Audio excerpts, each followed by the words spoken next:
তুমি আমার দেখে চলো, আমি আমার বাপ মায়ের লাইফে সহ্য করতে পারবো না। আরে কিসের পাওনা জন্ম দিছি, তুই দেখে দিলে চলবে।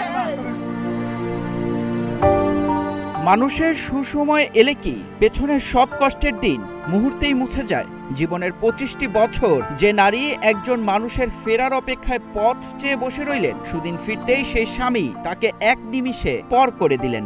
এক সময় যখন এই ব্যক্তির কোনো কদর ছিল না, নুন আনতে পান্তা ফুরানোর সংসার ছিল, তখন একটু ভালো থাকার আশায় নিজের বাবার বাড়ি থেকে টাকা ধার করে স্বামীকে প্রবাসে পাঠিয়েছিলেন প্রথম স্ত্রী। অথচ দীর্ঘ প্রবাস জীবন শেষ করে দেশে ফিরেই প্রথম স্ত্রীকে না জানিয়ে তিনি মেতে উঠলেন দ্বিতীয় বিয়ের উৎসবে।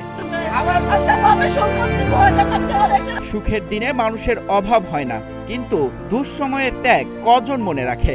বাবার এই রূপ দেখে বিয়ের আসরে ক্ষোভে দুঃখে ফেটে পড়েন তার নিজের মেয়ে। যে মানুষটি শূন্য থেকে আজ এ পর্যন্ত আসার পেছনে নিজের জীবন যৌবন বিলিয়ে দিলেন, প্রবাস থেকে ফিরে সামান্য পারিবারিক মনোমালিন্যকে অজুহাত বানিয়ে তার সব অবদান এক নিমেষে ভুলে গেলেন বাবা। মেয়ের এমন বুক ফাটা আর্তনাদ আর আকুতি উপস্থিত কাউকেই স্থির থাকতে দেয়নি, কিন্তু যার উদ্দেশ্যে এই কান্না, সেই বাবার পাথুরে মন যেন কিছুতেই গলছিল না।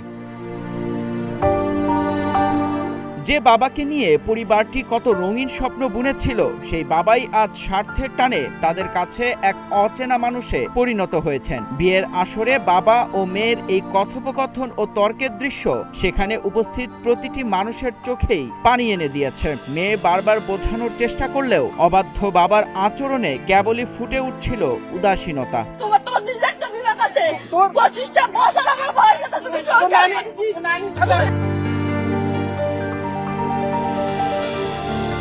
শেষ পর্যন্ত এই বিয়েটি ভেঙেছিল নাকি সম্পন্ন হয়েছিল তা নিশ্চিতভাবে জানা না গেলেও মেয়ের এই হাহাকার আমাদের সমাজের এক নির্মম ও স্বার্থপর বাস্তবতার গল্পই ফুটিয়ে তোলে। কষ্টের দিনে যে পরিবার ছায়ার মতো পাশে থাকে, সফলতার পর তাদের এভাবে ছুঁড়ে ফেলা কি কোনো বিবেকবান মানুষের কাজ হতে পারে?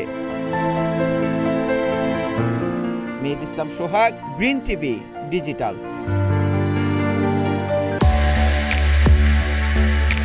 Thank you.